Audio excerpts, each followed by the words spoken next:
अस्सलाम वालेकुम फ्रेंड्स, उम्मीद करती हूँ अब सब लोग खैरियत से होंगे। आज मैं आपके लिए लाई हूँ मॉन्टेसरी कोर्स का लेक्चर नंबर 2।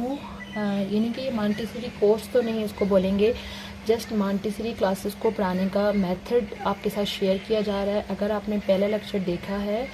तो उम्मीद है आपको काफ़ी हद तक समझ आ गई होगी कि किस तरह से हमारे पास स्कूल में जब कोई नए बच्चे आते हैं तो उनको स्टार्ट में क्या क्या करवाया जाता है। ठीक है, जब बच्चों को तकरीबन 1 माह या 1.5 माह जब उनको डिफरेंट लाइंस की प्रैक्टिस करवाने के बाद जब आप देखते हैं कि बच्चों का जो है वो अपने यानी कंट्रोल पेंसिल के ऊपर जो है वो काफ़ी हद तक बेहतर हो गया है, उसके बाद आप उनको ए बी सी 1 2 और अलिफ बे की तरफ लेके जाते हैं। ठीक है, उसके बावजूद आप बच्चे को डायरेक्ट ऐसे नहीं कर सकते राइट ए राइट अलिफ राइट 1। उसके लिए जो है वो सबसे पहले आपको बच्चों को ट्रेसिंग खुद से बना के देनी होगी और उस पर बच्चों को प्रैक्टिस करवानी होगी। ठीक है, सपोज़ अगर हम बच्चे को इंग्लिश का काम दे रहे हैं तो हम जो है वो हम यानी एक इस तरह से बड़ा करके जो है ना बच्चे के सामने ए को ड्रॉ करेंगे। ठीक है, बोर्ड के ऊपर ऐसे करके ड्रॉ करेंगे ए, और हमेशा ये याद रखें कि बच्चों को कैपिटल ए और स्मॉल ए जो है वो उसका जो है वो इकट्ठा कंसेप्ट दिया करें, क्योंकि जब आप दोनों चीज़ों को अलग अलग लाएंगे तो बच्चे उसमें कंफ्यूज हो जाते हैं। इसीलिए बच्चों को आप बोर्ड पे इस तरह से बड़ा करके ए बना के तो बच्चों को बोलें कि वो इसके ऊपर जो है वो अपनी उंगली से ट्रेस करें। इस तरह से आप इनके ऊपर ऐसे डॉट डॉट बना के बच्चों को बार बार बोलें कि वो अपनी फिंगर से जो है वो इसके ऊपर ऐसे करके ट्रेस करें, और बार बार इस पे भी फिंगर से ट्रेस करवाएं। और उसके अलावा आपने जो है वो आपके स्कूल में आप कोई भी प्लेट लेके उसके अंदर जो है सैंड लेके बच्चों को सैंड के ऊपर जो है वो बार बार आप प्रैक्टिस करवाएं। सैंड के ऊपर ऐसे फिंगर से ए बनाने की या डिफरेंट लाइंस ड्रॉ करने की जो है वो प्रैक्टिस करवाएं। ठीक है, उसके अलावा जब आप देखें कि बच्चे का जो है वो यानी कि बार बार इसको ड्रॉ कर रहा है फिंगर से, तो उसको जो है वो हवा में लिखना सिखाएं कि हवा में किस तरह से आप यानी कि लेफ़्ट स्लांटिंग लाइन और राइट स्लांटिंग लाइन को आप इस तरह से अटैच करके और दरमियान में जो है वो आप स्लीपिंग लाइन ड्रॉ करेंगे। ठीक है, क्योंकि आप ऑलरेडी 1 महीना जब बच्चों के उस चीज़ पे काम करेंगे, उसको लाइन सिखाएंगे, तो वो ऑलरेडी इन तमाम लाइंस के नाम कुछ हद तक सीख चुका होगा कि ये इस तरह से ये स्लांटिंग लाइन है, ये भी स्लांटिंग लाइन है, और दरमियान में जो लाइन होती है वो स्लीपिंग लाइन होती है। ठीक है, बच्चे को बार बार आप इस चीज़ की प्रैक्टिस हवा में करवाएं, left slanting line, right slanting line और साथ में स्लीपिंग लाइन। तो इससे हमारे पास क्या बनता है, ए बनता है। ठीक है, तो बार बार जब हवा में प्रैक्टिस करवाएंगे, आंखें बंद करके बच्चों को बोलेंगे प्रैक्टिस करें, तो उससे काफ़ी हद तक उनके माइंड में जो है वो ए का कंसेप्ट बैठ जाएगा। और ऑलवेज़ इनके जब भी आप कोई स्टार्ट लें तो उनको साथ में साउंड मस्ट करवाएं, क्योंकि जितना आप बच्चों को साउंड के साथ करवाएंगे उतना नेक्स्ट आगे चल के उनकी रीडिंग इम्प्रूव होगी। क्योंकि ये ऐसे तो हम इसको ए पढ़ते हैं, लेकिन जब हम आगे कोई वर्ड की प्रोनाउंसिएशन करते हैं तो उसमें ये ए नहीं यूज़ होता, बल्कि इस ए की साउंड यूज़ होगी। ए की साउंड होती है अ। तो ऑलवेज़ जब भी आप बच्चे को टीच करें हुरूफ तहज्जी और अल्फ़ाबेट्स, तो उनको साउंड के साथ टीच करें। तो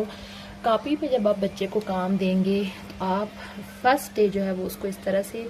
यानी उसकी टॉप साइड पे जो है वो आपने इस तरह से बड़ा करके ए ड्रॉ करके देना है, और ए के साथ आपने लाजमी ए के जो चीज़ बनती है वो शेप जो है वो आपने ड्रॉ करके देनी है। जैसे ए फॉर एप्पल, इस तरह से करके शेप ड्रॉ करके दें कि यहाँ पे जो है वो बच्चा इसके अंदर कलर करे। उसके अलावा फिर नीचे आपने इस तरह से करके ट्रेसिंग इस तरह से बना के देनी है। ऐसे करके तकरीबन जो है वो शुरू में आपको बच्चे को बार बार ट्रेसिंग बना के देनी पड़ेगी, लेकिन जब ट्रेसिंग कर करके बच्चे का कंट्रोल जब बहुत ज़्यादा अच्छा हो जाएगा तो आसानी से जो है वो खुद से लिखना शुरू कर लेगा। ठीक है, 2 दिन जो है वो ऑलमोस्ट आप तकरीबन उनको इस तरह से ट्रेस बना के दें। एक दिन आप एप्पल बना के दें, एक दिन कुछ ए के साथ जो डिफरेंट वर्ड्स बनते हैं, एरो बना के दे दें, आंट बना के दे दें, जो भी ए के साथ डिफरेंट तरह की चीज़ें, डिफरेंट शेप्स। तो बच्चे जो है वो खुशी से जो कलरफुल चीज़ें होती हैं, तो बच्चों को जब भी आप कॉपी पे कोई काम लिख के दें तो डिफरेंट कलर्ड मार्कर्स यूज़ करें, तो उससे ये बच्चों को कॉपीज़ बहुत अट्रैक्टिव लगती हैं, तो वो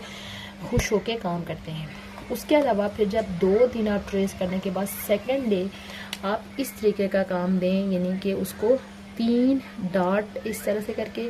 बना के दें कि आपने जो है वो इन डॉट्स को मिला के ए बनानी है, और साथ उसमें उसको एक एग्जांपल के तौर पे बता भी दें इस तरह से डॉट्स को मिलाना है और मिड से मिलाएंगे तो ए बन जाएगी। ठीक है, तो उसके बाद फिर जब आप देखें कि बच्चा इस पे भी, इन डॉट्स पे भी ए बनाना सीख गया है, तो उसके बाद आप जस्ट इसको एक डॉट इस तरह से करके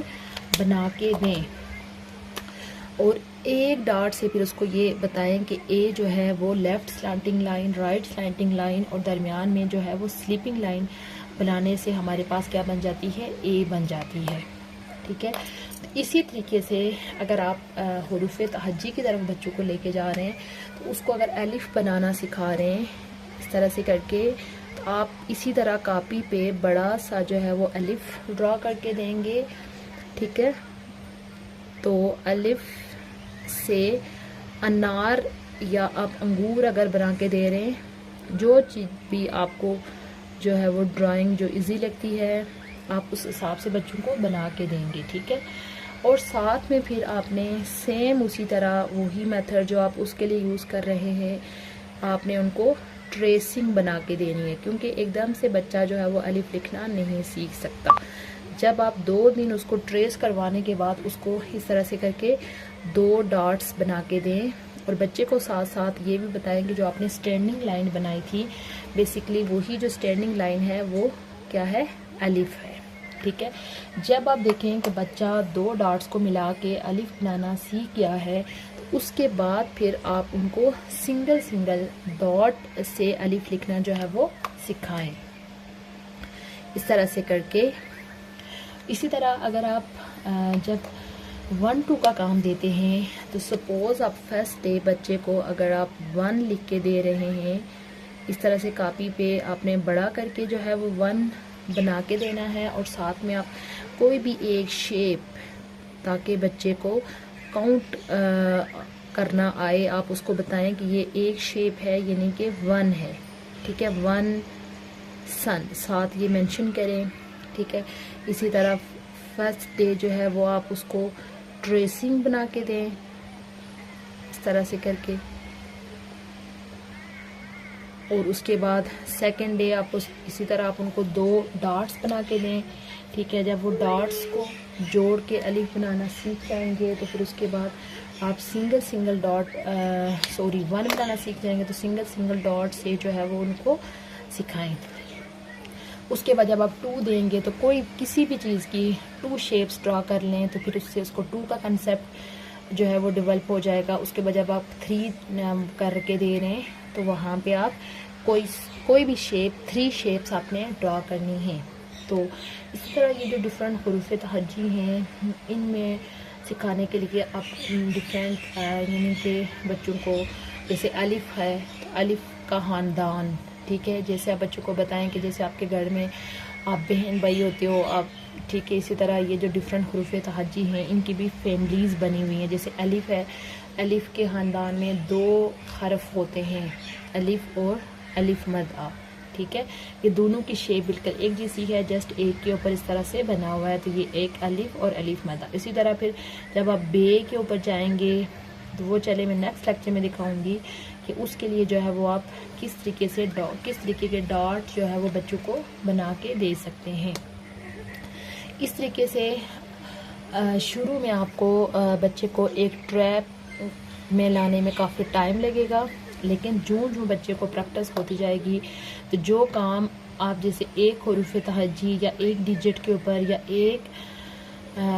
अल्फ़ाबेट के ऊपर आप 4 से 5 दिन लगा रहे थे, तो वही बच्चा आहिस्ता आहिस्ता करके एक अल्फ़ाबेट, एक हुरूफ़ तहज्जी और एक डिजिट जो है वो एक दिन में सीख जाएगा। जितना आप शुरू में मेहनत करेंगे बच्चों के ऊपर, तो जो है वो आहिस्ता आहिस्ता आगे जाके वो जल्दी से काम करना शुरू कर लेंगे। आज के लेक्चर में हमने ये सीखा कि जब बच्चों की अपनी पेंसिल कंट्रोल बेहतर हो जाता है, लाइंस पे लिखना सीख जाते हैं, तो उसके बाद हम बच्चों को हुरूफ़ तहज्जी, उसके बाद काउंटिंग और अल्फ़ाबेट्स का जो काम स्टार्ट करवाते हैं, तो किस तरीके से जो है वो काम उनका करवाएं। उम्मीद करती हूँ आपको आज का लेक्चर अच्छा लगा होगा। इंशाल्लाह बहुत जल्द मैं न्यू टॉपिक के साथ हाज़िर होंगी। तब तक के लिए अल्लाह हाफ़िज़।